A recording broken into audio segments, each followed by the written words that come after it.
Magda ya la habéis conocido seguramente en las charlas. Magda no solamente se dedica al tarot a nivel profesional, sino que ella también pues, conoce muy profundamente otras disciplinas como son, por ejemplo, las runas, los registros acásticos. Y en este caso ella viene a hacernos una charla que vais a poder poner en práctica en 0,3, es decir, cuando acabéis, que es coaching y tarot. Así que no me alargo más para que Magda pueda empezar cuando quiera. Magda, cuando tú quieras. Gracias. Bueno, hoy les voy a hablar sobre coaching y tarot, y particularmente les quiero contar un poco sobre la motivación que yo tuve para poder plantear esta ponencia. Me pasó que durante mucho tiempo leyendo tarot, consideraba que había algunos términos en particular que había que aclarar, y a mí me pasa que cuando quiero entender algo mejor lo estudio. Entonces, decidí tomar una formación bien potente en coaching, buscando además certificarme internacionalmente con la intención de poder llegar también a otras personas, pero también tener una visión mucho más transversal. Lo que pasa en los estudios que son internacionales o que buscan certificaciones internacionales es que básicamente te construyen una visión que sirve globalmente, y nosotros cuando trabajamos con el tarot y cuando trabajamos en coaching tenemos que considerar el contexto histórico, el contexto cultural, el contexto social que tiene la persona. Entonces, por eso también decidí tomar una formación de ese estilo. Y cuando estaba tomando esa formación, me di cuenta que habían algunos términos que no estábamos utilizando bien cuando hablábamos de coaching y tarot en particular, o tarotistas que hacían coaching, y por eso también surgió esta ponencia. ¿Ya? Yo no puedo ver el chat en este minuto, pero después, si ustedes quieren hacer preguntas, después podemos revisar el chat. Y voy a ir avanzando porque es harta materia, así que estén muy concentrados. Voy a saltar la parte de mi presentación porque teorizo que Vicenda ya la realizó. Y ¿cuáles son los contenidos que vamos a revisar hoy? Hoy vamos a revisar algunos términos con respecto al coaching en particular, de qué se trata, la historia, cómo lo podemos integrar con el tarot y algunas técnicas también. Para partir voy a especificar que en mi caso, cuando yo hablo de clientes o tarotistas o consultantes, específicamente utilizo la palabra consultante más que la palabra paciente, porque como paciente tiene una terminología que va muy de la mano de enfermedad o de terapia, también le asume y le genera una jerarquía mental al consultante donde piensa que de alguna manera está en desmedro con respecto a nosotros porque viene a curarse con alguien que lo va a sanar de algo. Por eso yo tiendo a utilizar la palabra consultante, porque viene a consultar algo, y también cliente, y la uso sobre todo con aquellos consultantes que tienen esa como tendencia a entregarte la responsabilidad sobre sus vidas. Entonces, cuando utilizo la palabra cliente, también estoy trabajando el hecho de que él vino a contratar un servicio y le devuelvo la responsabilidad en un nivel más inconsciente. ¿Ya? Quería hacer esa precisión antes de comenzar con materia más dura. Si voy muy rápido me avisan, porque igual yo hablo rápido, lo tengo súper consciente. Origen.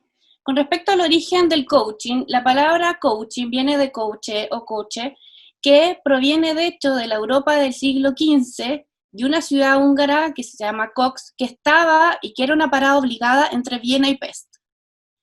En ese entonces se utilizaba un carruaje, y ese carruaje se llamaba carruaje de Kocs o Koksiesäcker, y que fue transformando su palabra en los distintos idiomas hasta que llega la palabra coche en español y coach en inglés. ¿Ya? Todo este contenido ustedes lo van a tener, es mucha información por si acaso, pero lo van a tener después en la plataforma. Luego, ¿qué pasaba en este coche? La gente contaba lo que a ellos les pasaba, sus preocupaciones más intensas, se daban consejos, se orientaban, o sea, ocurría un vínculo emocional de mucha confianza entre las personas que estaban haciendo estos viajes por el tiempo y porque estaban encerrados en un lugar. Básicamente, entonces tenían que conversar en algún minuto. Luego, en 1830, la Universidad de Oxford comienza a asignar tutores o instructores a los estudiantes para que puedan mejorar sus calificaciones y el entendimiento de ciertas materias, y a esas personas se les llama coach. Y estos coach iban acompañando el proceso de aprendizaje y los iban apoyando, específicamente para que mejoraran sus resultados. 10 años después de eso, se comienza a utilizar el término en el ámbito deportivo, donde entrenador deportivo se relaciona mucho con coach, y se utiliza la palabra coach en ese aspecto. De aquí en adelante comienza históricamente a generarse una bifurcación y a redefinir qué significa ser un coach y qué significa ser un entrenador o un mentor. Más adelante les voy a especificar las diferencias. Entonces, claro, estos entrenadores comienzan también a hacer toda una reflexión al respecto de cómo hacer para poder mejorar el rendimiento deportivo que tenían sus deportistas. Y en el siglo XX comenzaron a ver que habían otras cosas que afectaban el buen funcionamiento en la cancha de los deportistas, y ese buen funcionamiento se afectaba por su mente y por sus emociones. Entonces, cuando estos entraban a la cancha y tenían la mente con otros pensamientos o pensamientos de derrota, no podían dar el mismo rendimiento. En los años 70 aparece este maravilloso libro que se llama The Inner Game of Tennis, de Tim Gilroy, donde él hace un énfasis en que el verdadero juego se realizaba en la mente de los deportistas. Y de hecho hay una frase que la saqué de un extracto de este libro: verdaderos juegos se realizan supremamente, incluso antes de entrar a la cancha, siendo en este campo mental el verdadero lugar donde se ganan o se pierden los partidos. Entonces se comienzan a dar cuenta de que para poder mejorar rendimientos había que tener una visión más integral del individuo, y eso hace que comience a surgir lo que nosotros como actualmente conocemos como coaching. Entonces, ¿qué es lo que ocurre? Que esta visión es tan revolucionaria para la época que comienza a impactar en un montón de otros ámbitos, sobre todo en el ámbito ejecutivo y en el ámbito empresarial, donde comienzan como a darse cuenta que tienen que generar desarrollos más profundos a nivel personal, a nivel corporativo, para poder tener mejores resultados a nivel empresa y a nivel de ventas, etcétera, distintos ámbitos o servicios en los cuales las empresas se desarrollaban. Luego de eso, en los años 80, ya se comienza a difundir ya muy fuertemente, y ahí comienzan a surgir otras corrientes como el coaching empresarial, que es el que le indicaba recién, el de vida, el deportivo, etcétera, según el área de desempeño. Entonces, recién en los años 80 se define bien y se establece bien lo que el coaching y van a ser sus áreas de desarrollo y cómo van a bajar hacia las personas, cómo se va a trabajar con las personas. Actualmente todavía se utiliza la palabra coach como entrenador, sobre todo en las culturas y sociedades de habla inglesa. Sin embargo, hay que diferenciar cómo trabajan estos dos aspectos, porque el coach entrenador es el que te va diciendo tienes que dar 2 vueltas, 50 flexiones, etcétera, y ahí funciona más como un mentor más que un coach, en el cómo está definido actualmente la terminología. Además, yo quería hablarles un poco sobre específicamente la mirada donde yo estoy parada. Para mí es muy importante que cuando ustedes se vinculen con una metodología, también conozcan un poco sobre el autor o conozcan un poco desde dónde se está parando en términos teóricos. Porque resulta que hay muchos estilos diferentes de coaching.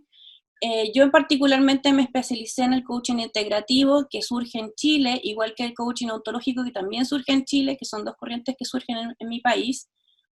Y en particular voy a hacer la mirada del coaching integrativo, que no es tan holístico como el coaching ontológico, que se mete más como al ser y hace un trasfondo más profundo, y ahí entra una línea mucho más delgada de la terapia. El coaching integrativo, en cambio, se mantiene mucho en las teorías más como de los años 70 en adelante, y sobre todo busca como la forma más práctica de trabajo con el otro, donde le da toda la responsabilidad o intenta construir toda la responsabilidad en el otro, pensando sobre todo trabajando en que sea un traje a medida y que la fórmula que se descubre que le funciona a esta persona, en realidad solo le va a funcionar a esta persona, porque es así un traje tan hecho a la medida que es solamente para la persona.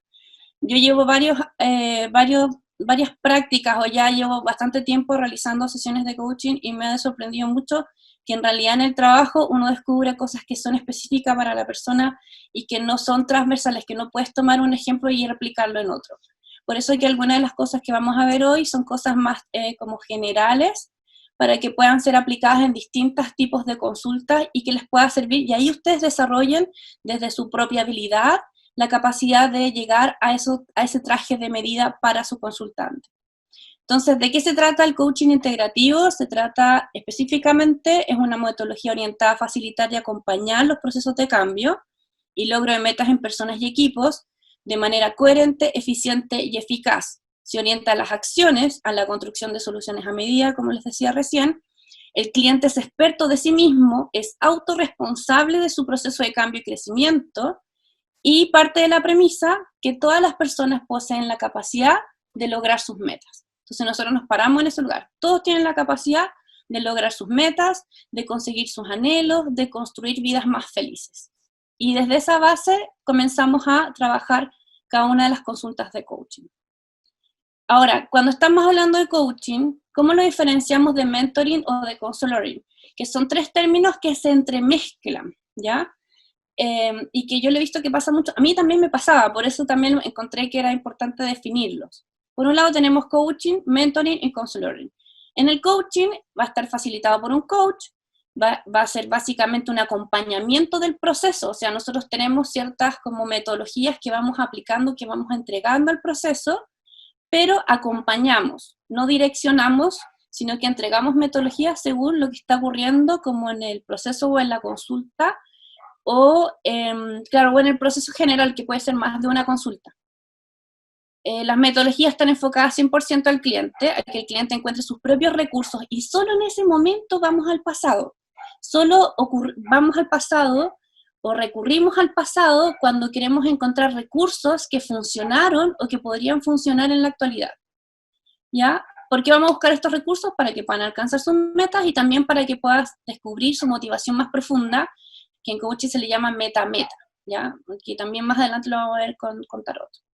¿Y cómo generamos esta relación? Es una relación de facilitador y cliente con su coaching. Perdonen que me enrede, pero estaba un poco nerviosa. ¿Qué significa esto de facilitar? Que la responsabilidad del proceso está 100% en el otro, y lo que yo hago es que básicamente voy entregando metodologías al proceso para ir facilitando este proceso y acompañando del proceso. Lo sostengo y lo contengo, sí, también, obvio, porque somos seres humanos, pero no hago la pega ni el trabajo por él. En mentoring, el trabajo es liderado por un mentor. ¿Y qué es lo que hace este mentor? Asesora al cliente de su expertise. Y aquí sí va generando lineamientos. Entonces, por ejemplo, es una persona que te dice, quiero tener una asesoría de marketing, que es un tema que yo domino también. Entonces le digo, claro, para hacer eso tú tienes que desarrollar una empresa, tienes que hacer una marca, tienes que hacer tal cosa, tal cosa, tal cosa, y lo voy asesorando desde mi expertise y le voy acortando el camino.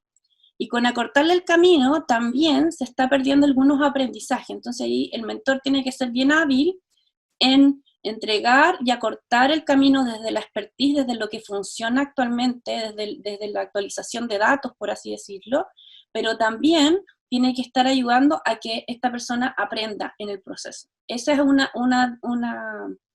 una destreza bien delicada. Las metodologías que utiliza muestran el camino, como les decía recién, que su cliente debe seguir para que logre lo que se propone, y la relación que se genera es de maestro-aprendiz.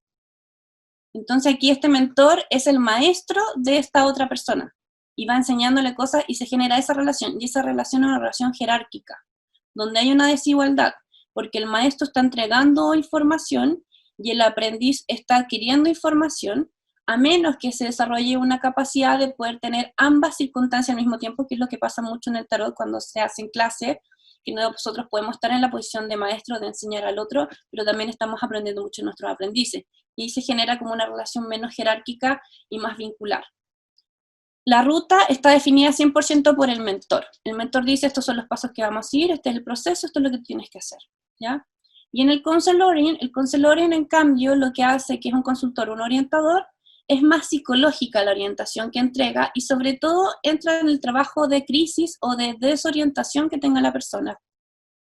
Sus metodologías están súper abordadas en generar desarrollo y crecimiento personal o laboral, y además genera una relación de orientador-paciente con su cliente. Entonces aquí sí está más en el área terapéutica que lo que estaría el coaching y el mentoring.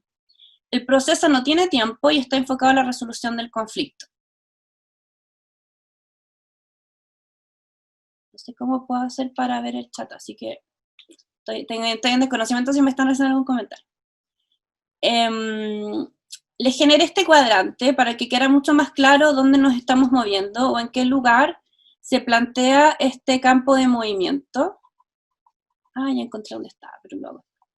Y en este cuadrante tenemos dos ejes. En un eje tenemos cliente tiene la experiencia, en el otro eje tenemos profesional tiene la experiencia, hace preguntas, da respuestas.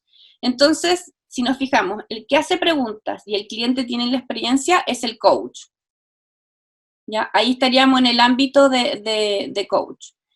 Y el que hace preguntas y el profesional tiene la experiencia es consejero terapeuta, profesional tiene la experiencia, da respuestas, y estamos en el mentor, manager, consultor, entrenador, o si estamos da respuesta y el cliente tiene la experiencia, estamos en herramientas más de psicometría, donde en realidad necesita un profesional que después pueda estar como... perdón, me distraje con un mensaje, pueda estar después como reflexionando sobre los resultados que se obtuvieron a través de la psicometría, y ahí recién se genera algún tipo de terapia o un trabajo más profundo con la persona. Cuando nosotros estamos hablando sobre coaching de vida, y sobre coaching en particular, tenemos muchos tipos de coaching diferentes.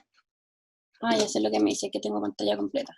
Tenemos muchos tipos de coaching diferentes, y en este caso en particular lo que vamos a trabajar con el tarot es el coaching de vida, que particularmente es el que más podemos desarrollar cuando los consultantes llegan a nuestras consultas, valga la redundancia. ¿Por qué? Porque se aplican y se revisan muchos ámbitos diferentes de la vida de la persona, y en algunas circunstancias en particular vamos a indagar en ámbitos más profundamente, pero muy difícilmente vamos a estar en otras áreas como podría ser el coaching deportivo o el coaching empresarial, porque ahí tendremos que estar trabajando con grupos, que también se puede hacer, pero en esta ponencia en particular vamos a hablar del coaching de vida, que es el más transversal para ustedes. ¿De qué se trata el coaching de vida? El coaching de vida se enfoca en los desafíos que presenta la persona a nivel personal y que puede estar impidiendo su avance en la obtención de lo que anhela y sueña o desea.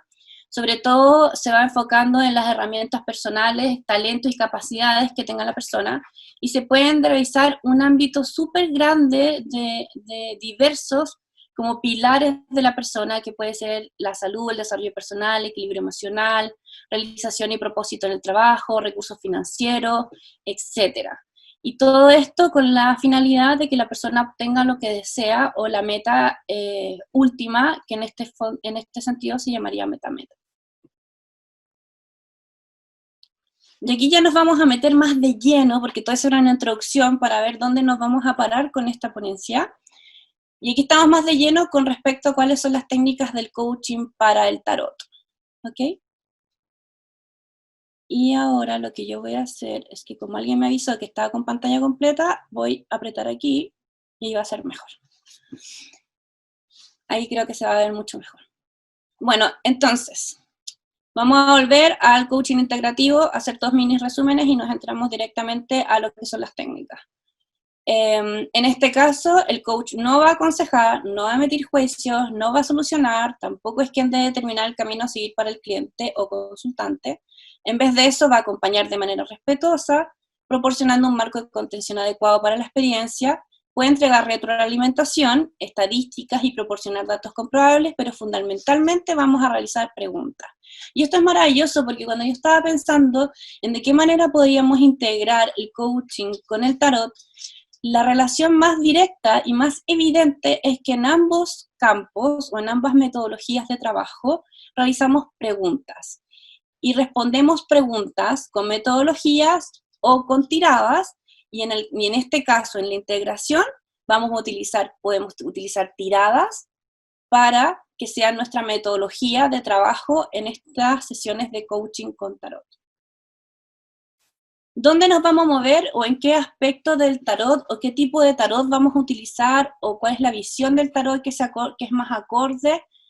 Bueno, aquí estamos en un cuadrante bien interesante, y está mucho más cercana la visión transpersonal, el tarot espiritual y el tarot evolutivo, con estas técnicas mixtas que tiene también y la filosofía que tiene el tarot evolutivo del constante cambio, que el tarot predictivo, que se escaparía un poco del trabajo de coaching con tarot, porque el tarot predictivo tiene mucho esta característica de decirte lo que va a pasar y lo que tienes que hacer, En cambio, el tarot transpersonal o el integral y el que se está utilizando mucho actualmente, nosotros vemos y nos paramos desde la psicología positivista, en el cual consideramos que nuestro consultante tiene la capacidad de construir una vida mejor y que puede ejercer cambios para poder mejorar los resultados y construir resultados más favorables o más acordes a sus deseos más profundos o los deseos más profundos de su corazón. Entonces, en este ámbito estamos trabajando más con las visiones transpersonales, espirituales, evolutivas, integrales, y sobre todo las que están considerando que el consultante tiene la capacidad de cambiar su, no sé si su destino, pero sí cambiar los resultados de sus acciones, que ya estaríamos más hablando de acción y consecuencia de acción. También nos vamos a estar relacionando mucho con la astrología y las terapias sistémicas, y la teoría sistémica o de sistemas, también con la terapia de reencuadre, y el tapping, por ejemplo, que el tapping es un casi mejor amigo del coaching, y sobre todo parándonos en el enfoque transpersonal. También está un poco fuera el tarot psicomágico, porque como ahí está más ligado a la terapia, es más difícil esto del acompañamiento sin ejercer o influir tanto en el mismo consultante cuando se está ejerciendo. Porque el tarot psicomágico es maravilloso, es muy potente, pero sí está más en el ámbito de terapia. Entonces, cuando nosotros hacemos coaching de tarot, vamos a estar en un enfoque más transpersonal, integral o evolutivo. ¿Y qué es lo que digo cuando digo tarot transpersonal? ¿Ya? Aquí les puse la definición que yo ocupo en particular, que también la van a tener ustedes para que les sirva para este trabajo en especial. Entonces, se los voy a leer rápidamente. El tarot permite ser usado como un mapa de ruta, por donde abordar los desafíos y aspectos ciegos en el camino por alcanzar la meta que tiene el consultante. Se debe generar una conversación con tu consultante sobre el contenido arquetípico del tarot y cómo lo vivencia dentro de su experiencia. Se deben realizar preguntas en conjunto para permitir que el consultante se apropie de su ruta y decida la dirección. El tarotista toma un papel muy secundario donde va entregando herramientas y metodologías que son tiradas para abordar las temáticas. Es importante esto del contenido arquetípico y la conversación que se va generando, porque en el fondo nosotros vamos haciendo con la conversación que el consultante vaya integrando todo esto y que también se vaya apropiando de su propio proceso, y eso es súper interesante y súper importante. Entonces, primero, para que entremos en lo demás, le quiero preguntar a todos ustedes qué es lo que consideran que es lo más relevante en una lectura de tarot, ¿ya? Entonces yo les voy a colocar varias opciones, y ustedes me van a decir cuál es la que consideran que es la más importante en una lectura de tarot. Bien, les voy a dar unos minutos para que lo piensen.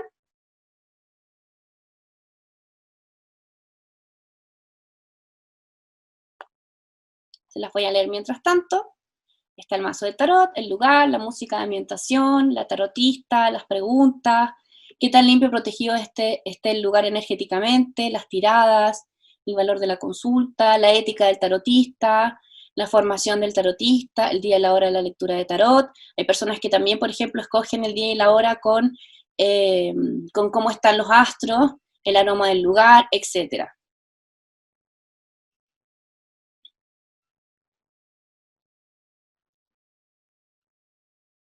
Les voy a dar unos minutos más y continuamos.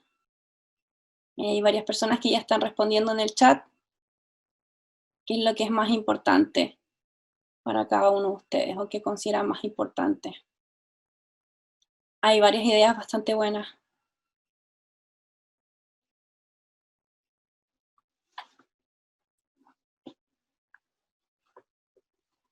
Ya, terminó el tiempo. Espero que tengan su respuesta. Les voy a decir que están todos equivocados. ¿Por qué? Porque esta era una pregunta tricky, o sea, una pregunta truco. Lo más importante es el consultante o la consultante. Eso es lo más importante en una lectura de tarot.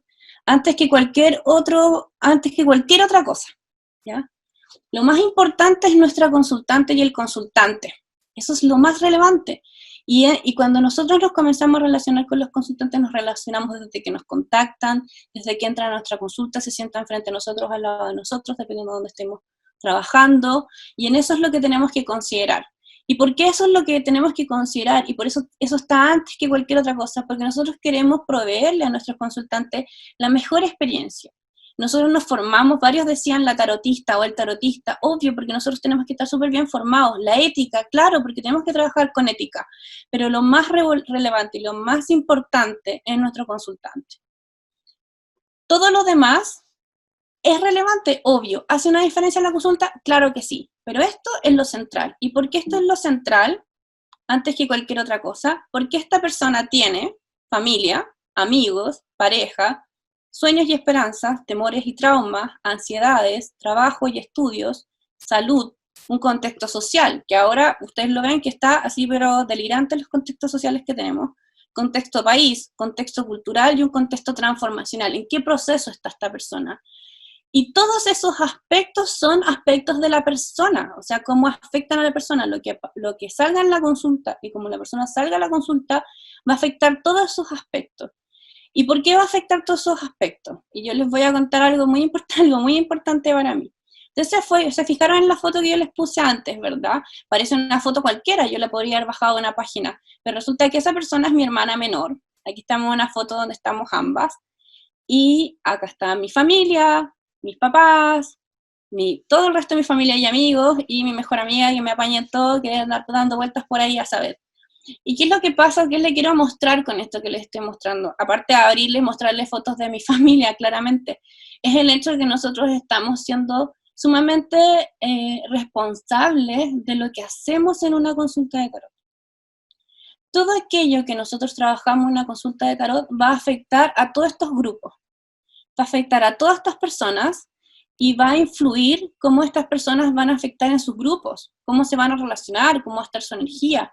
Nosotros además vamos a estar afectando cómo van a ser las distintas maneras en las que se van a relacionar con sus trabajos, con sus estudios, o cómo van a enfrentar su salud, se lo van a enfrentar desde una positividad, desde un lugar mucho más constructivo, o si lo van a enfrentar desde un lugar desde el temor y desde la preocupación. Entonces, por eso les quería mostrar estas cosas. También porque quiero que recuerden que la persona que está frente a ustedes vino a hablar con ustedes cosas súper importantes. Es muy difícil que una persona que va a una consulta de tarot mienta. Yo lo he visto en muy pocas ocasiones, cuando lo he visto, por lo general está acompañado de algún tipo de cuadro psicológico que la persona tiene que trabajar, pero básicamente tiene que ver con el hecho de que la persona también está en un proceso de trabajo donde viene a trabajar contigo otros aspectos, no solamente a leerse las cartas. Pero si no es esa circunstancia, van a venir a hablar contigo las cosas más importantes, las cosas que más les inquietan, las que les quitan el sueño, las que les hacen transpirar las manos, las que los dejan sin comer o que los hacen comer en exceso, las que los afectan a niveles así basales e intrínsecos. Entonces, por eso, el consultante siempre tiene que ser lo más relevante de tu consulta. Y ahí ustedes pueden generar todos los kits básicos que ustedes quieran. Yo tengo mis propios tips de kit básico de consulta de tarot, donde tengo pañuelitos, mantas, tés ricos, cosas con azúcar por si le baja el azúcar, porque muchas veces hay momentos emocionales en las consultas. Ya. Ahora voy a tener que poner pausa porque algo pasó y va a apagar el computador, así que esperemos un segundo.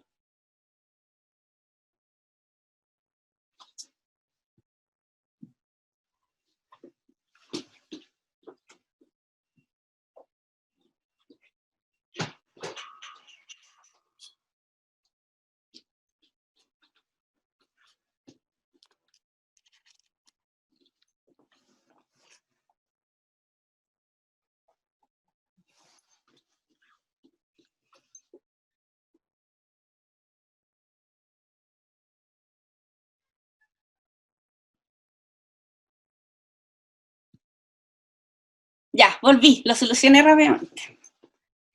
Entonces, aquí ya estamos en lo profundo. Vamos a hablar de rapport, ¿ya? ¿Qué es rapport?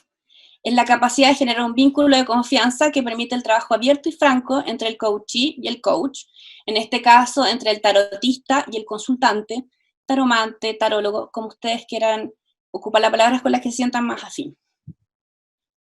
Rapport es cuando construimos un vínculo de confianza con el otro, y cuando eso se construye, todo pareciera fluir más rápido, de mejor manera, y nos sentimos conectados y sentimos que estamos como canalizando información con el tarot, estamos como en nuestra máxima expresión. Nos comunicamos fácilmente, nos da la impresión de estar acompañados y ser comprendidos todo el tiempo. Hablamos y el otro nos entiende. El otro habla y lo entendemos de inmediato, como que hay una conexión más profunda. ¿Para qué es el rapport? Tiene la finalidad para sentar las bases para una experiencia de crecimiento, tanto personal como profesional, que sea altamente gratificante para el cliente, consultante en este caso, que es nuestro eje central. Entonces, ¿qué es lo que tenemos que considerar en este rapport? Vamos a tener que considerar muchos aspectos con respecto a la comunicación. Vamos a tener que considerar la voz con la que estamos comunicándonos y con la que el otro se está comunicando, la comunicación verbal, lo que se está diciendo, y la comunicación no verbal. Según algunos estudios que se consolidaron en este gráfico que les puse acá, que viene desde donde estudié, un 55% de nuestra comunicación es comunicación no verbal. Y eso está todo el tiempo. El 38% es la comunicación verbal, o sea, lo que decimos, las contracciones lingüísticas que usamos, y un 7% está en el tono, las inflexiones, el ritmo y el volumen de la voz, las pausas de acentuaciones, decaimiento, etc. Cómo digo algo, cómo lo expreso, si subo la voz, si bajo la voz, si lo hago muy susurrante, etc. Y cómo mi actitud también está en toda la comunicación no verbal, los gestos corporales, mi expresión visual, si hago o no hago contacto visual, si cuando estoy diciendo algo bajo la vista, hacia dónde estoy mirando, qué hago con mis manos, cómo está sentada la persona. Todas esas cosas nosotros tenemos que considerarlas cuando queremos construir rapport. ¿Por qué tenemos que considerarlas? Porque en el fondo nosotros podemos utilizar técnicas para fortalecer ese rapport. Entonces, ¿en qué niveles está el rapport? ¿En qué niveles podemos construir este rapport? Lo podemos construir en el nivel visual, por ejemplo, en el reflejo del parpadeo, en las vías de acceso ocular, si la persona me ve o no me ve, hacia dónde está mirando, y la dirección de la mirada, que lo vamos a profundizar más adelante. En el nivel verbal auditivo está la cadencia, ¿ya? Que tiene que ver con el ritmo, la velocidad, las pausas, la altura, la inflexión de la voz, etc.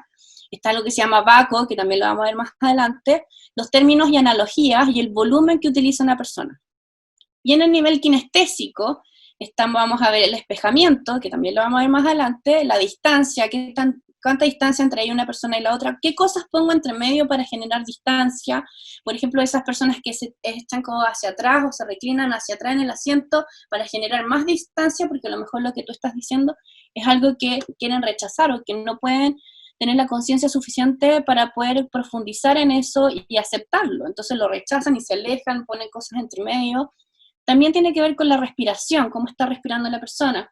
Por ejemplo, una persona que está entrando en una crisis de pánico, tú puedes ayudarla, tú respirando más lento, más largo y más profundo, y a lo mejor tomar a la persona o ayudarla a que sincronice tu respiración con tu respiración. Y eso también funciona. Y también está todo el tema del movimiento y la gestualidad, todo esto en el nivel kinestésico. ¿Ok? Entonces, estos son los 3 niveles en los que nosotros construimos rapport y construimos esta relación o vínculo de confianza con el otro, que es fundamental porque en el fondo cuando nosotros estamos haciendo una lectura de tarot, para que fluya bien y para que además sirva a la otra persona, tiene que haber un nivel de confianza en que la otra persona me pueda decir todo este bagaje de cosas que necesita decir y que necesita saber del tarot, para que nosotros podamos utilizar las mejores metodologías, iba a decir terminología, las mejores metodologías para que todas las consultas y todas las respuestas que aparezcan sean las más apropiadas y las más indicadas a lo que la persona necesita. Entonces, consideren que acá en el centro de esta slide hay una mujer y que hacia arriba de su cabeza, si ella mira hacia esos lugares va a pasar algo, si mira al nivel de sus oídos está pasando otra cosa, y si mira hacia abajo está ocurriendo otra cosa de ella consigo misma, ¿ya? Si la persona, aquí tienen la información enfrentada por si acaso, pero si la persona, por ejemplo, se va hacia la imagen recordada, es decir, va a estar mirando hacia su mano izquierda, a la parte superior de la mano izquierda. Entonces, todo el lado izquierdo tiene que ver con recordar, y todo el lado derecho tiene que ver con crear. De hecho, muchas veces se descubre cuando alguien está mintiendo porque está mirando mucho hacia el lado derecho. En mi caso en particular, yo miro mucho hacia abajo porque me hablo internamente mucho. Y todo lo que está por el lado izquierdo tiene que ver con la imagen recordada. También estoy mirando mucho a la derecha porque está como una foto, una cosa. Bueno, da lo mismo. Entonces, si la persona mira hacia arriba, está viendo imágenes. Entonces, si está viendo imágenes, tú le puedes decir, ¿qué estás viendo? O ¿cómo ves eso? o de qué manera ves esa habitación, o cómo era ese recuerdo, cómo te lo imaginas, cuál es la visualización que te ayudaría a trabajar esto. Porque ahí estamos en la imagen, estamos en el aspecto visual, entonces todo tiene que ver con ese nivel de rapport. Si está, en cambio, a la altura de los oídos, va a estar o en sonido creado o en sonido recordado. Entonces ahí le podemos decir qué escuchas, cómo se escucha esto, qué palabras utilizarías, cuáles crees que son las mejores palabras para definir esto que te pasa o esto que quieres saber. Porque ahí te vas a sonido, y en el sonido te puedes ir a música, te puedes ir a sonido ambiente, te puedes ir a ruido, o te puedes ir a palabras, por ejemplo, que serían conceptos que te podrían ayudar a construir mejor este rapport en ese nivel. Y luego todo lo que tiene que ver con el kinestésico, una parte va a ser sensación corporal y otra parte va a ser hablarse consigo mismo. Entonces, si la persona baja la mirada, a lo mejor tú tiendes a pensar que a lo mejor quiere evitar tu mirada, pero puede ser que en realidad lo que te está hablando o lo que quiere saber es algo muy profundo, entonces tiene una conversación interna porque a lo mejor se está ayudando, se está dando valor para poder hablar de este tema, o está como intentando llegar a lo más profundo de cómo ocurrió lo que cuando ocurrió, que en el fondo está en el pasado adentro, para poder expresártelo de la mejor manera y así poder abordar la tirada o abordar la consulta. También tiene que ver con sensaciones corporales, la parte de abajo. Tiene que ver sobre si tienen frío, si les duelen las piernas, si se les duerme una pierna, si está incómodo, si está bien sentado o mal sentado. Entonces también eso te puede estar mostrando a lo mejor ciertas molestias que podría tener la persona y que tú podrías como modificar para que funcione mejor la consulta. Y en esos aspectos también tienen que observar todo esto que se llama VACO, que es el visual, auditivo, kinestésico, olfativo, gustativo, que tiene que ver con los 5 sentidos, y observar cuáles son las construcciones lingüísticas que tiene la persona, cuáles son sus metáforas, cómo entiende la situación a sí mismo o la realidad. Y ahí se pueden utilizar 2 técnicas de coaching que se llaman reencuadre, que una es el reencuadre de contexto y la otra es el reencuadre de contenido. Y aquí estamos súper en el límite de terapia, estamos ahí al lado de la terapia, pero no estamos haciendo terapia, sino que estamos haciendo coaching. Entonces, ¿cuál es el recuadre de contexto? ¿Ya? Llevamos la experiencia a un nuevo contexto donde la estrategia o la acción pudieran ser más adecuados y que funcionen en ese otro contexto. Entonces, por ejemplo, si a lo mejor en un contexto, que este fue un ejemplo que utilicé la otra vez, si en un contexto la persona cuando se siente estresada necesita gritar, obviamente que gritar en la oficina no le va a servir. Pero, por ejemplo, podría ir a un partido de fútbol los sábados, y en el partido de fútbol va a poder gritar todo lo que quiera, porque de hecho ahí va a poder victoriar a su equipo, va a poder expresar todo lo que necesita expresar. Entonces, eso significa encuadre de contexto. Aquí estamos cambiando el contexto para que algo que la persona necesita se pueda expresar. Y el recuadre de contenido tiene que ver básicamente con algo que también está en la misma estructura, pero que tienes que cambiarle completamente el significado del contenido. Entonces, ahí, ¿cómo se hace, cómo se ejemplifica el reencuadre de contenido? Por ejemplo, una persona que realiza algún tipo de acción, pero que esa acción significa otra cosa. O, por ejemplo, en psicología, cuando se hace este ejercicio de la silla, donde se habla con la otra persona, y en este ejercicio de la silla, la persona va a visitar un momento de su pasado y lo resignifica, le da otro significado a ese contenido.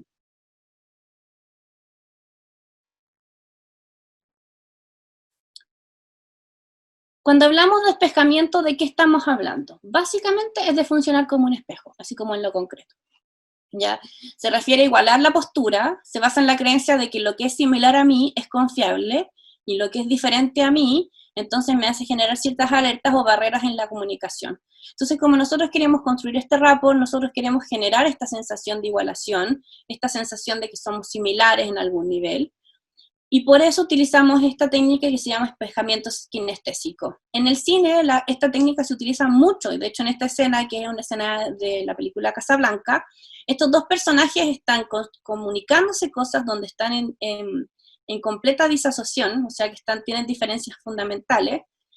Más encima no se miran dentro de la escena, sin embargo, su polera y la corbata del personaje principal está mostrando que hay un vínculo. Nosotros sentimos en toda la escena que hay un vínculo entre ellos dos, y decimos, sí, se quieren, van a estar juntos, pero en realidad lo que están diciendo y lo que están haciendo muestra completamente lo contrario, ¿ya? Y esa es una de las formas en las que se utiliza en el cine. ¿Cómo lo podemos nosotros integrar dentro de nuestras consultas? Por ejemplo, podemos espejar la posición del cuerpo, fijarnos cómo están las manos, fijarnos cómo están las piernas, ver movimientos corporales. Si la persona mueve mucho una mano, a lo mejor nosotros mover la otra también, y hacer un movimiento así en algún minuto. No es hacerlo todo el tiempo lo mismo que el otro, pero sí marcar en algún minuto un movimiento. Entonces, por ejemplo, si la persona hace mucho este movimiento, nosotros a lo mejor en la otra mano podríamos hacer 2 veces este movimiento en algo que estamos diciendo y después continuar hablando. Y con eso vamos a ir construyendo esto de similar a mí. También podría estar la frecuencia y profundidad de la respiración. Ahora, si la persona está respirando muy rápido, lo que nosotros tendríamos que hacer es buscar que nuestra respiración sea cada vez más lenta y más profunda. ¿Por qué? Porque si la persona está respirando muy rápido, está mostrando que está estresada. Y el estrés, ¿qué es lo que genera? Problemas de memoria. Entonces, ¿qué es lo que hace nuestro organismo cuando... me distraje, no. ¿Qué es lo que hace nuestro organismo cuando estamos estresados? Es que nos bloquea inmediatamente el acceso a la memoria. ¿Por qué? Porque en ese momento tienes que correr y arrancar. Entonces, como en ese momento tienes que correr y arrancar, cuando las personas estén estresadas no pueden recordar bien las cosas después. Entonces, en este caso en particular, con respecto a la profundidad de la respiración, tú tendrías que ayudar a la persona a que respire más lento, para que se relaje más, y con eso además pueda recordar mejor lo que salió dentro de la consulta, porque después si te va a llamar a ti para preguntarte qué es lo que le había salido, después tú atendiste a 7 personas más, no sé si le vas a poder dar la información exacta de su consulta en particular. También para eso le podemos decir que grabe, que tome anotación, etcétera, para que así la persona se lleve todo el bagaje de lo que fue la consulta y no tenga que estar de nuevo llamándote a ti.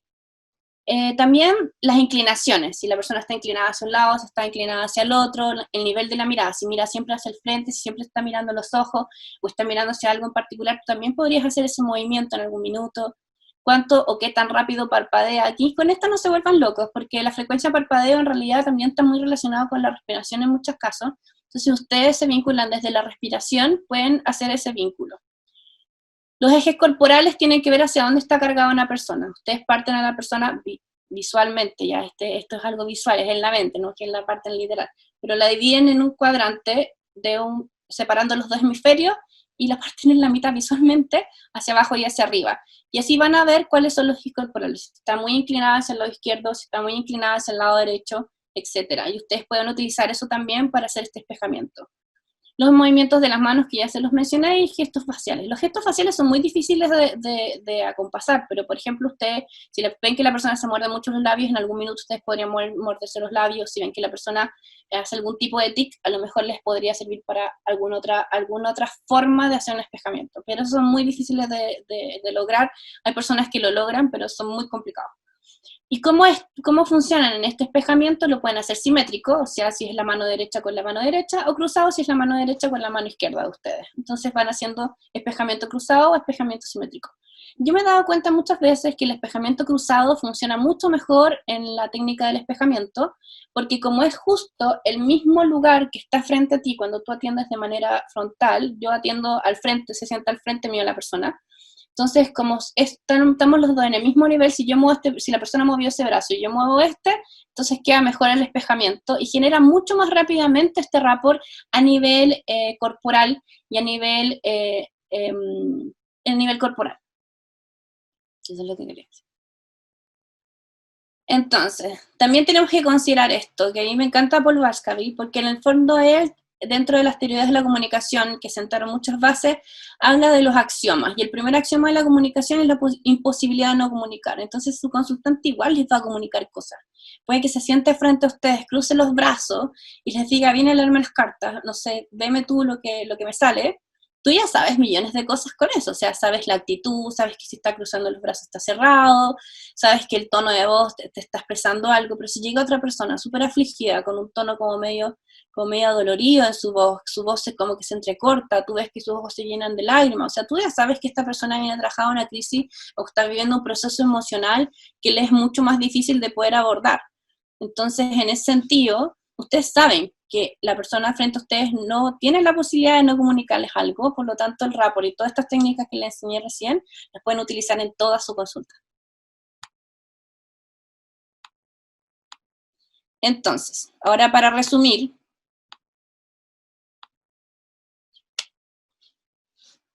ya, vamos a hacer un resumen porque ahora vamos a entrar a tiradas, ¿ya? Y específicamente coaching en tarot en específico, aparte de esta técnica de rapport que es fundamental, nos va a servir para todas nuestras consultas. Primero, en la relación de coaching con lectura de tarot va a estar el acompañamiento del proceso, nosotros acompañamos el otro, hacemos diálogo y generamos preguntas, conversamos con el otro, de hecho se genera mucha conversación con el otro. Utilizamos el tarot como metodología y el arcano es nuestro pilar, pero máximo en nuestra metodología. También buscamos a la persona o construimos conversaciones con la persona para que ella pueda encontrar sus herramientas personales. Podemos utilizar las cartas también para esto. Ya se los voy a mostrar más adelante. Y todo esto es facilitado por el rapport, ¿para qué? Para generar un traje a medida, ¿para qué? Para que la persona logre lo que desea, construya la vida que anhela, pueda llenar su corazón de felicidad. Básicamente es para eso. Entonces, en coaching, aquí vamos a algo que le llamo la pregunta real, ¿ya? En coaching hay algo que se llama meta-meta, ¿ya? Entonces viene el coach y te dice, mira, ¿sabes qué? Lo que yo quiero es sacarme mejores notas en mis estudios, ¿ya? Y nosotros vamos a lo mejor trabajar en varias sesiones en esa meta. Y después nos vamos a dar cuenta que en realidad lo que la persona quiere es tener una visión de sí mismo donde es inteligente, ¿ya? ¿Por qué? Porque toda su vida se ha sentido tonta. Entonces, cada vez que se saca una nota mala, piensa que es tonta. Entonces está como reforzando ese idea y lo que desean en lo profundo es poder tener una relación y una visión de sí misma mucho más efectiva, mucho más real, mucho más nutritiva. Entonces, a eso en coaching se le llama meta-meta, pero en tarot existe algo muy similar que sería nuestra pregunta real. Que llega ese consultante que nos dice, quiero saber por el amor, pero en realidad lo que quiere saber es que se va a volver con su ex, si tiene la oportunidad de generar una relación de pareja más profunda con la persona con la que está, si va a conocer a alguien, si tiene que a lo mejor modificar o cambiar o perfeccionar algo de sí mismo para poder tener una relación de pareja satisfactoria y feliz, y a lo mejor necesita terapia, etc. Entonces esa es nuestra pregunta real, eso es lo profundo. Pero ¿qué es lo que te dice primero? Quiero saber sobre el amor. Entonces esa sería como una meta, pero nuestra meta o nuestra pregunta real sería saber qué es lo que tiene que trabajar o cuál es la mejor forma, a lo mejor, de poder tener una conversación buena con el ex que les favorezca, a lo mejor en tener un punto de encuentro y que puedan volver, etcétera, ¿ya? Ahora, ¿por qué la pregunta real es importante? Porque la pregunta real va a ser un movilizador para el consultante e incluso puede propiciar un nuevo proceso de transformación para la persona y entregar la claridad que el consultante necesita para generar una realidad más plena. Y nosotros lo que queremos es que sean felices. O yo por lo menos lo que quiero en las consultas es que la gente salga feliz, que sea feliz, que pueda construir una vida maravillosa. Entonces, acá les traje una técnica que se llama la ventana de Johari. María del Mar me dijo que habían otro tipo de técnicas que se podrían desarrollar más adelante y que ella conocía una en particular que la utilizaban en su escuela. ¿Ya? Yo en realidad la conozco de esta forma, la ventana de Johari, porque como estudié periodismo, en periodismo nos enseñaban esta técnica de comunicación, que era para poder saber qué tanto la persona se conocía a sí misma o no. Y eso se llamaba la ventana de Johari. Y la ventana de Johari era un cuadrado que estaba dividido en 4 cuadrantes, donde se construía por lo conocido por mí, lo desconocido por mí, lo conocido por los otros y lo conocido por los otros. Esta es básicamente una técnica que fue desarrollada por 2 psicólogos, Joseph y Harry, y ellos buscaban ilustrar los procesos de interacción humana, y sobre todo se utilizaba en terapias de autoayuda y en ejercicios de grupo, y era para poder ver qué tanto se conocían unos a otros y cómo se podían vincular. ¿Okay? Entonces lo conocido por mí, conocido por los otros es nuestra parte abierta, el reflejo de mí mismo, pero que yo conozco que los demás conocen. El desconocido por mí y conocido por otros era la parte ciega, aspectos que cuestan aceptar de uno mismo y que los demás lo notan de inmediato, o sea, miedo, frustraciones o mecanismos defensivos que a lo mejor nosotros no los vemos, pero que están ahí. Y el conocido por mí o desconocido por otros es la parte oculta. Y esa parte oculta son cosas que nosotros conocemos, pero que no compartimos con todos. No significa que la parte oculta es porque queremos ocultarle cosas a los demás así intensamente, no.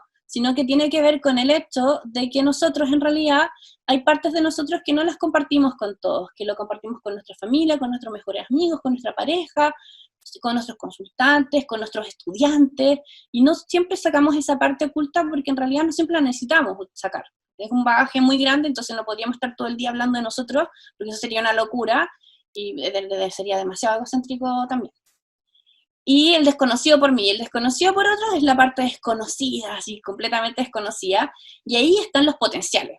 Y son esos aspectos que en el fondo nosotros no conocemos porque no hemos vivido las circunstancias que sacan esos aspectos de nosotros mismos, o porque simplemente hay cosas que están en potencial y que se van desarrollando y que después ya se logran ver con más claridad. Por ejemplo, personas que a lo mejor nunca han tomado clases de música, pero que tienen un oído súper bueno para la música, pero como nunca la han tomado, no saben que ellos podrían ser excelentes músicos.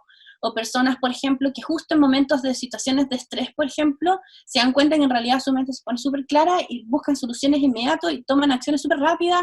O esas personas que, por ejemplo, en un momento de peligro, sacan una fuerza descomunal que no sabían que podían utilizar. Por un lado está en la misma circunstancia que te permite sacar esa capacidad, y por otro lado también está que las circunstancias generan esa oportunidad de utilizar estos recursos que a lo mejor en otros minutos no eran necesarios.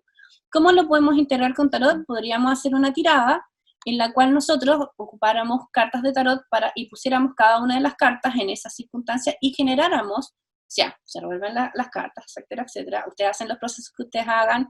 Yo siempre parto pidiendo permiso a los maestros de la otra persona y tengo todo mi ritual al respecto. Y la persona escoge cartas por la parte abierta, por la parte ciega, por la parte oculta, por la parte desconocida, y se genera una conversación con la persona. Mira, este arcano tiene que ver con tal cosa, cómo te hace con tu vida, y se genera una conversación con la otra persona, como qué aspectos crees que a mí me suena, o tengo la intuición de que podré ir por acá, pero ¿qué opinas tú? Porque en el fondo nosotros estamos acompañando el proceso, no diciéndole, mira, esto es lo que pasa, sino que vamos a permitir que se genere un diálogo súper humano entre ambos, donde, claro, yo tengo el conocimiento del tarot, pero el otro tiene el conocimiento de sí mismo, que solamente esa persona lo tiene, nadie más tiene todo el conocimiento de sí mismo. Nadie va a poder vivir por esa persona, por lo tanto, todo está ahí. La persona lo tiene todo sobre sí mismo. Ahora, claro, está esta parte ciega, que en el fondo es el desconocido por el consultante, que es conocido por otros que a lo mejor nosotros ya pudimos identificar, pero eso no significa que tenemos todo el cuadrante de la persona. Luego venimos como al plato fondo, y me da mucha pena que nos quede poco tiempo, porque venimos como al plato fondo de esta ponencia, que es la tirada de coaching de línea de tiempo, que después va a estar compartida también. Y aquí vienen dos técnicas, una que es una técnica mixta y otra que es una técnica solamente con tarot. Ahora, ¿qué es la línea de tiempo? En coaching se utiliza la línea de tiempo para poder llevar a la persona a una experiencia mucho más profunda sobre lo que anhela y lo que desea. Entonces nosotros lo que hacemos en coaching es que le decimos a la persona, le invitamos primero a este ejercicio, le decimos, pero mira, tú quieres vivenciar más como tu meta y poder trazar un plan. Muchas veces se utiliza para trazar plan de acciones. Entonces la otra persona dice, sí, obvio, lo que más quiero, etcétera, o dice, no, en realidad no quiero. Entonces la persona dice que sí, y le dicen, mira, entonces de eso se sabe el ejercicio. Te vas a poner de pie, nosotros vamos a estar juntos, un parado uno al lado del otro, vamos a trazar una línea imaginaria en el piso, y tú me vas a indicar dónde en el piso está tu meta, en términos de tiempo. O sea, nosotros estamos en el actual, y tú me vas a mostrar dónde está la meta en términos de tiempo, y nosotros vamos a ir a ese lugar, vamos a hablar sobre eso, y después vamos a trazar un plan. Si la persona te va a decir, sí, ya hagámoslo. Por lo general siempre te dicen que sí, porque como que les gusta la experiencia. Entonces, en esta técnica mixta, lo que ustedes van a hacer es que le van a decir a la persona que se ponga de pie, ¿ya? Y que vayamos al momento del logro.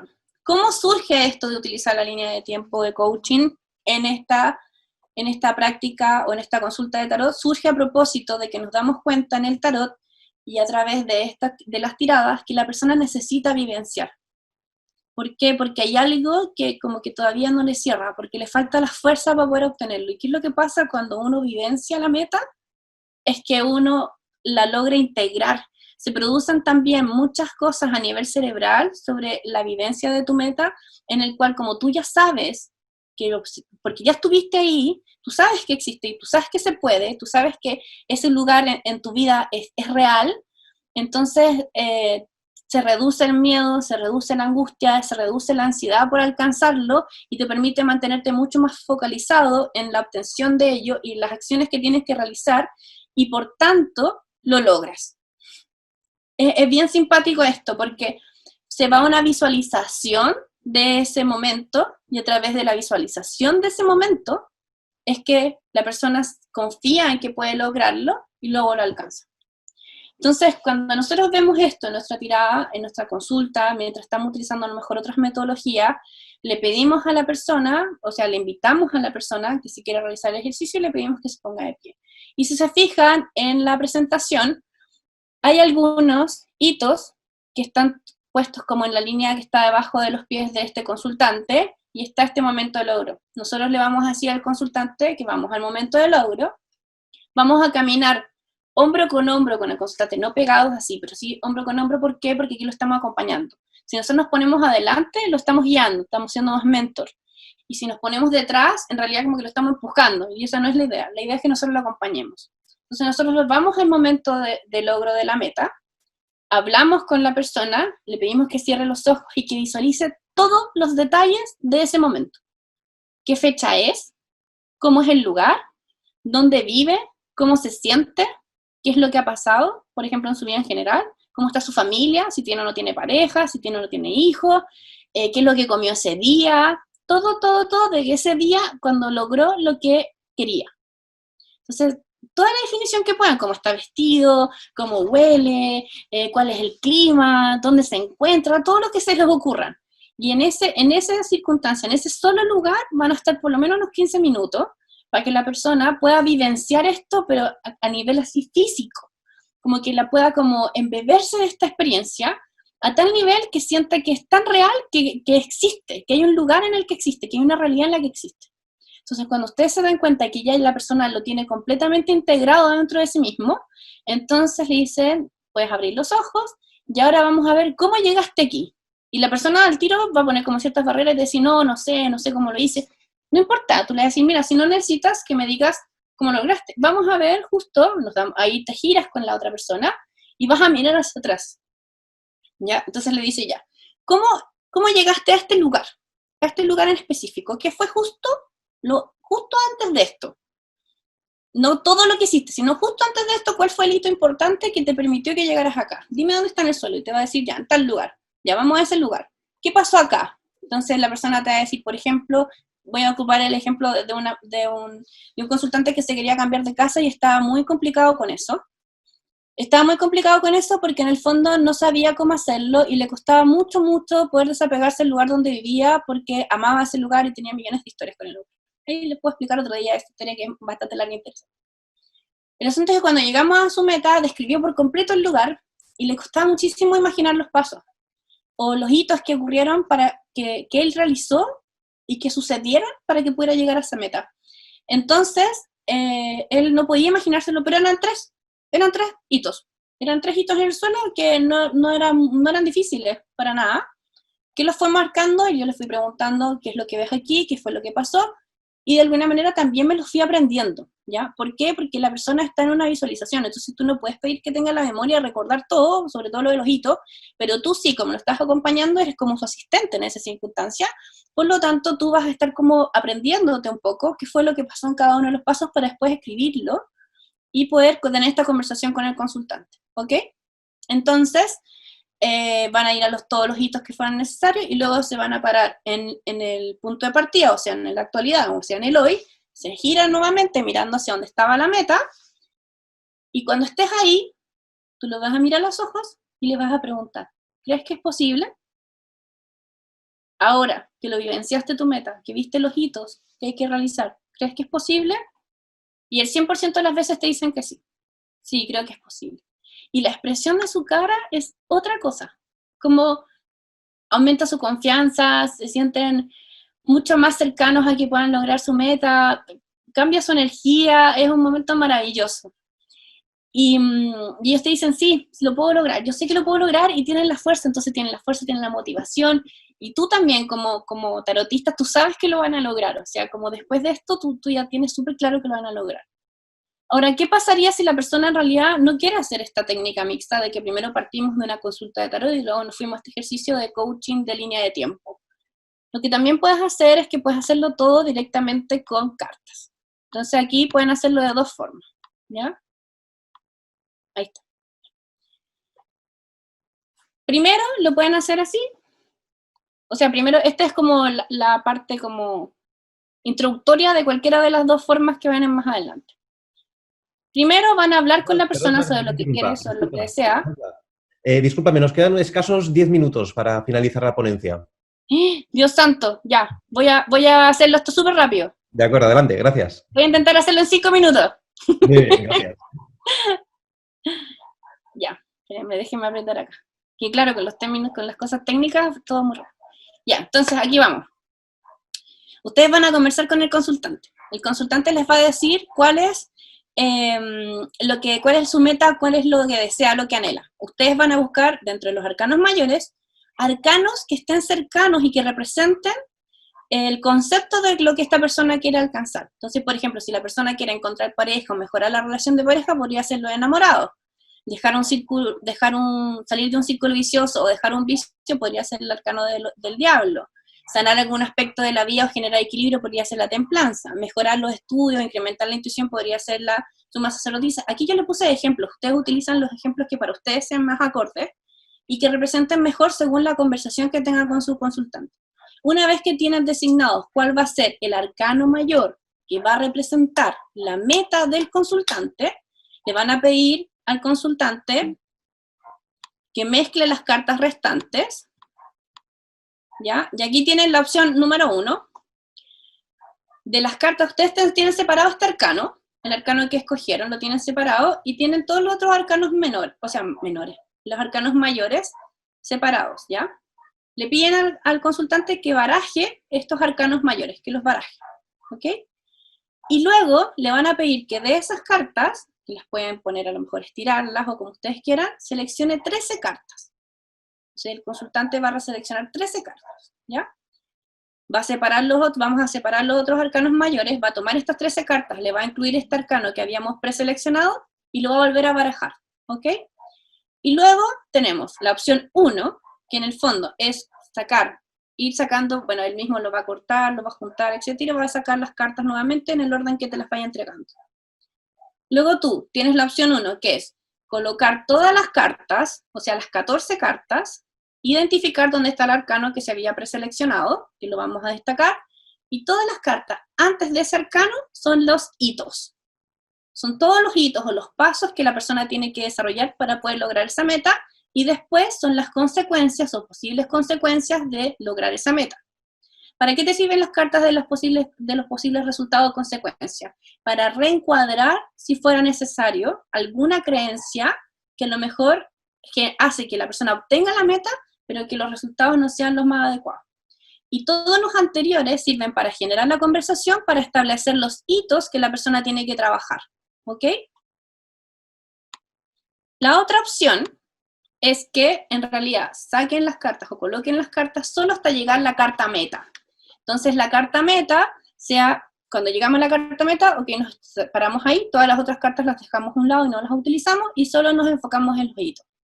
¿Cuándo hacer esta segunda opción? Cuando nosotros vemos que la persona tiene demasiado miedo a los resultados de la meta, pero vemos que en realidad es una meta saludable, que tiene buenos sentimientos. Hemos visto además a través de la lectura de tarot anterior que en realidad no hay nada negativo, sino que más bien pueden ser creencias que hay que reencuadrar, a lo mejor hay culpabilidad, hay personas que le tienen miedo a ser exitosas, entonces también podría tener que ver con eso.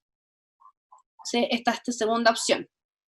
Ahora, ¿cuándo no es recomendable utilizar la técnica de la línea de tiempo? En el caso de ruptura amorosa reciente, cuando la persona todavía no ha superado eso. ¿Por qué? Porque no hay el mejor contexto de la persona, puede generar mucha angustia al consultante y en realidad puede ser contraproducente, ¿ya? A menos que la persona esté queriendo saber cómo abrirse una nueva relación,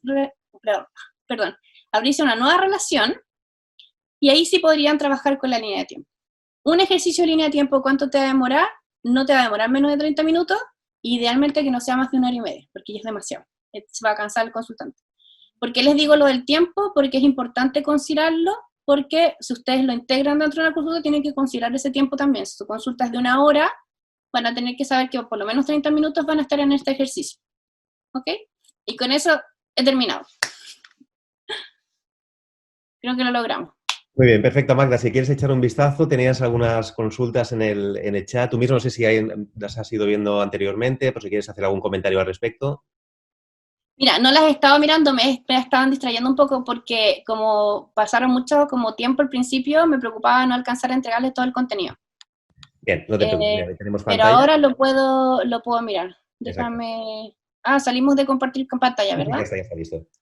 Maravilloso, muchas Mira, por aquí, gracias. por ejemplo, Laura Fusté, voy a activar la cámara. Laura Fusté nos preguntaba, por ejemplo, si es buena idea el crear un ambiente más disperso, perdón, ofreciendo una infusión, un té, algo al consultante para romper un poco el hielo. Mira, claro que sí, de hecho yo siempre lo hago. Yo parto las consultas, partía como el asiento del consultante es más cómodo que el mío. Y siempre les ofrezco que si quieren tomar un té o que si quieren tomarse un café. Yo soy una fanática de los té, entonces tengo una variedad así pero impresionante de té traído de un montón de lados. Entonces, de lo que ellos quieran. Y les sirve mucho porque de hecho tomar algo caliente como que te alegra el corazón. Eso me decía mi abuelita y la verdad es que yo considero que es verdad. Y sí, si tú ves que tu consultante además viene un poco nervioso, si le das una infusión, le va a servir un montón. Sobre todo esas infusiones que son más relajantes, como la manzanilla o la menta, que son las que calman la mente, o la manzanilla, que es la que también te permite como relajo, también sirven un montón. Pero puede ser cualquier tipo de té que a la persona le guste. De hecho, yo tengo mucha variedad de té por lo mismo, porque hay ciertos té que a las personas les gustan tanto que cuando tú se los das, como que ya se sienten mucho más relajados y te sirven millón para empezar un buen rapport. Bien, pues bueno, casi que nos hemos quedado ya sin tiempo para más Sí, porque te comienzo la siguiente actividad. Creo que María del Mar quería comentar algo al respecto. Mientras tanto, ¿nos puedes comentar, por favor, cómo podemos seguirte en redes sociales, dónde podemos encontrarte, contactar contigo? sí, yo creé hace poco un Instagram que es SuneCL, donde estoy subiendo contenidos. También mi página web nueva que es www.sune.cl y que bueno, también se las vamos a compartir después. Yo también se las puedo compartir por si las necesitan.